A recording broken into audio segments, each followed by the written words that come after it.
Okay, fat finger on the button. Hit that button twice. The welcome to Dev Radio. Thanks for sitting through our countdown twice. I am here with Josh Montalvo and William from Microsoft, and they are both members of SHPE, the Society of Hispanic Professional Engineers. And William actually reached out to me earlier, probably like this summer, and said, I don't know how you even got in touch with me, but I was like, whoa, SHPE sounds awesome. I need to get them involved in the Innovation Challenge. So that sounds let's just start with introductions. William, tell us about yourself and absolutely. And SHPE. So my name is William Gonzalez. I've been with Microsoft now coming on 5 years in June. I work in our sales and consulting arm with partners, but been involved with SHPE since 2012 when I was a freshman at the University of South Florida. The organization provided a lot of mentoring and guidance for me as I was going through college. And now that I'm a professional working at Microsoft, I'm trying to find opportunities to support others. Matt, I stumbled upon you by knocking on all the doors to figure out, hey, what are we doing in the community? Where can we expand? How can we connect technology to people? And your name came up, and I was like, let's go see if there's an opportunity to partner up. I remember now. I think you're looking for exam vouchers. Yeah. Correct.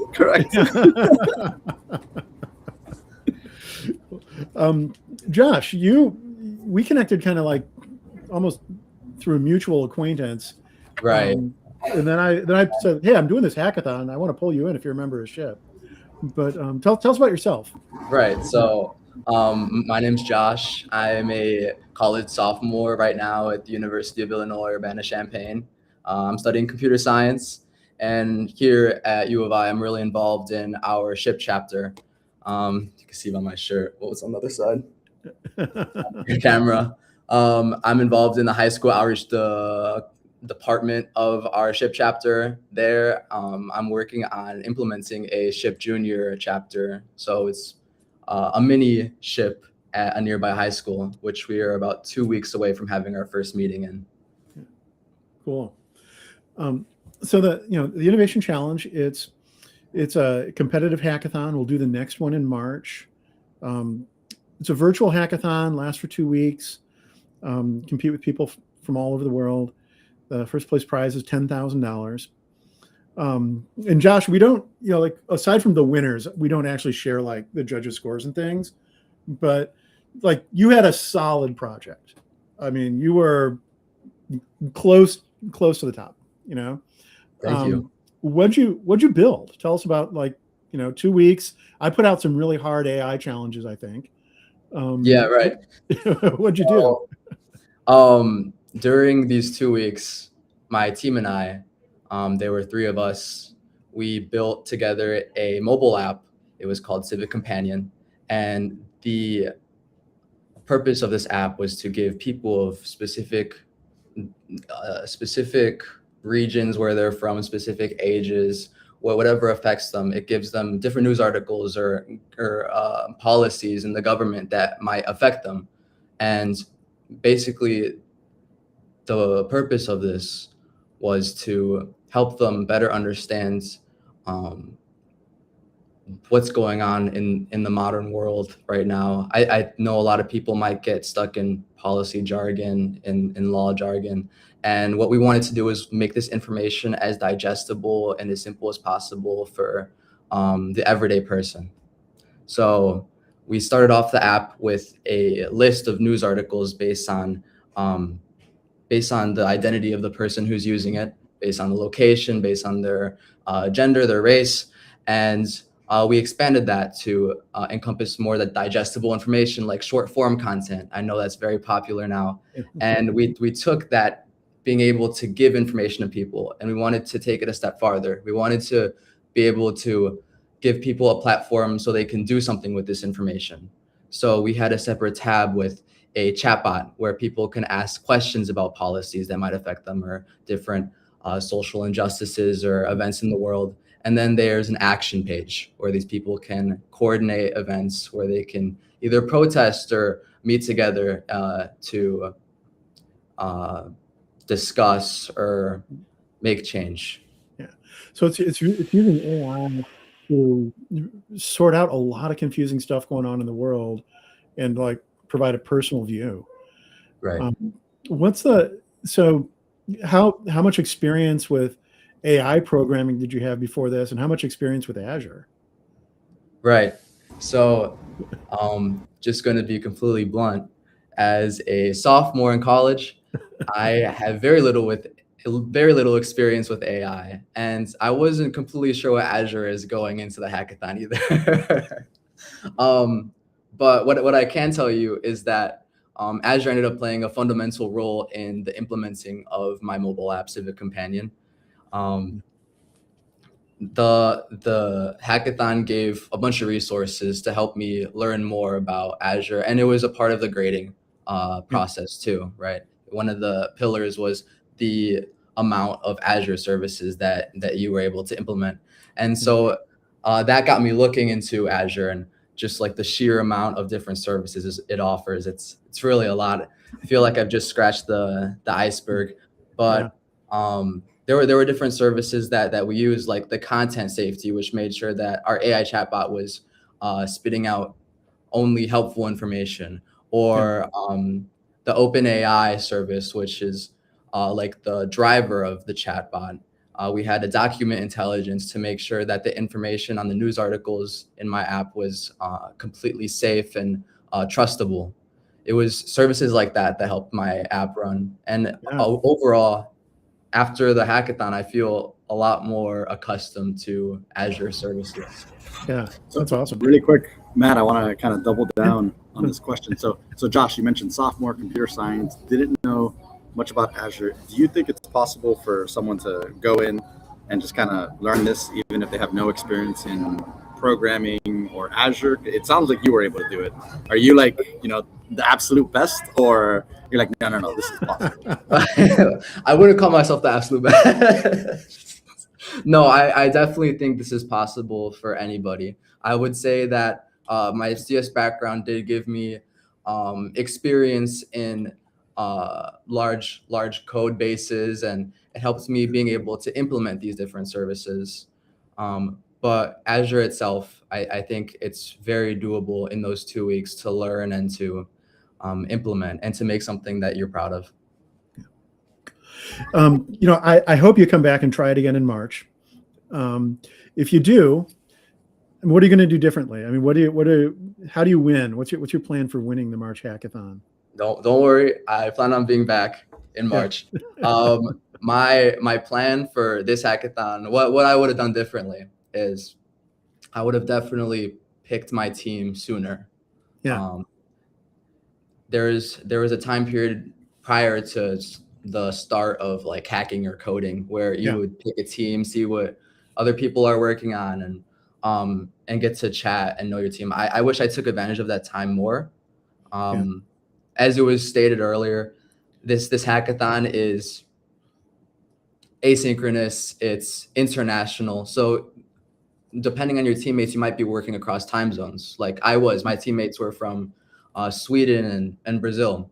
So we had to coordinate our time meetings, and this is definitely something that I would have wanted to iron out sooner.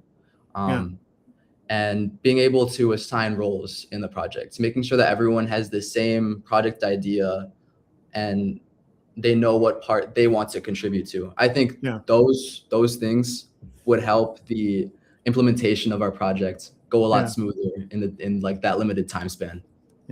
I think William, might be more a question for you. Pulling your team together like while you're getting ready for the hackathon, because you also have to, achieve certain credentials to get invited. And the SHPE has a Discord channel for this.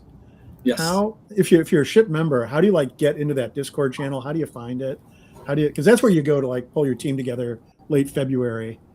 Yeah, absolutely. So SHPE National will be emailing out invitations for folks to participate in Discord channel. So that'll be an easy click.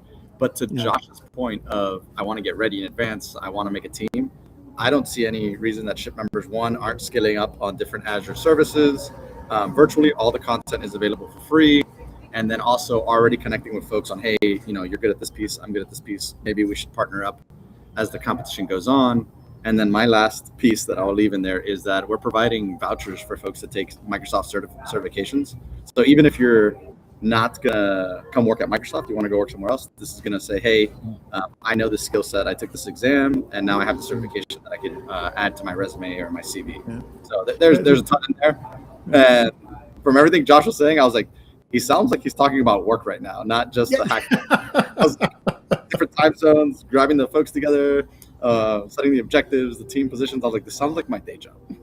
So well, no, that's part of this is like get you ready for the real world, so that when you get that, you go on the job interview and you explain like, what have you done? Well, I had 2 weeks to build this AI app with an international team. That's actually a pretty impressive story for an interview. You just got to wrap it up, Josh, by saying I won first place. Right. Next time, if we do this a year from now, maybe I'll be able to tell you that last March I won first place. Yeah. Nice. Honestly though, like, was the experience worthwhile? You're going to grab your local ship, friends, and say like, come on, we got to build an AI solution really fast this March. Oh, for sure. Yeah.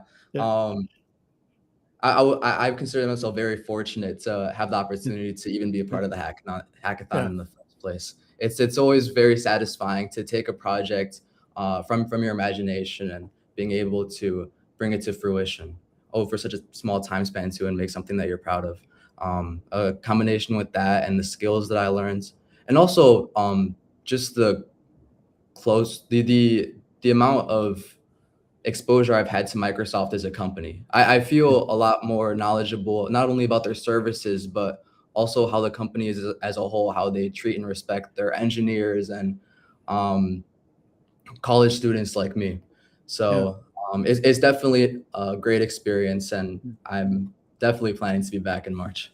That's great to hear, because one of the things I tell people all the time is, I run this program. We run this program for, I'm training up 15,000 people around the world on Microsoft technologies, and the sort of top tier make it into the hackathon, and so we're doing it for people to advance their careers. But also, we do it as much for Microsoft people. Microsoft people get a charge out of this. Like, William, you're a judge. Like, I've got more judges than I have projects for this, because you tell Microsofties, hey, we're having a hackathon, and it's to advance people that need extra opportunity and like get everyone involved and be growing diverse, and like we're there, so. On that, Matt, I'll just comment really quick that I was upset that I could only grade like 3 projects. Like, you were like, I have a lot of judges and we don't have enough projects. So one, we need more folks to come and participate in the hackathon so I can grade more projects. 2, half joking, half not, we're not paying Josh to say any of these nice things about Microsoft. The folks do volunteer. Matt is putting together this hackathon. So on that, Josh, if you had kind of some words of wisdom for SHPE members all over the country, is there like one or piece of, hey, this is why I highly recommend that you guys participate? Yeah, for sure. I think one universal thing that I can tell to all SHPE members was that going into the hackathon, I thought that I would be able to get a pretty cool project on my resume. That was the one thing that I was like, yeah, this is what it's good for. But from all the other things that I've told you in this call, from like the Azure services to getting to be closer with Microsoft, to working with people across time zones, getting more of a feel of the corporate world, there's definitely more to learn, more to experience than you might think. And it doesn't matter who you are. There's definitely going to be something more to experience. There's definitely going to be something unexpected that you enjoy. That's awesome. I love it. Thank you. There's a whole community here. Come on in, Yeah. Well, hey, Josh, thanks a ton for your time. William, I know you're traveling today and you're like on the road right now, so thank you too. And we'll see you guys in March, if not sooner. Take care. Absolutely. Thank you guys. Ciao.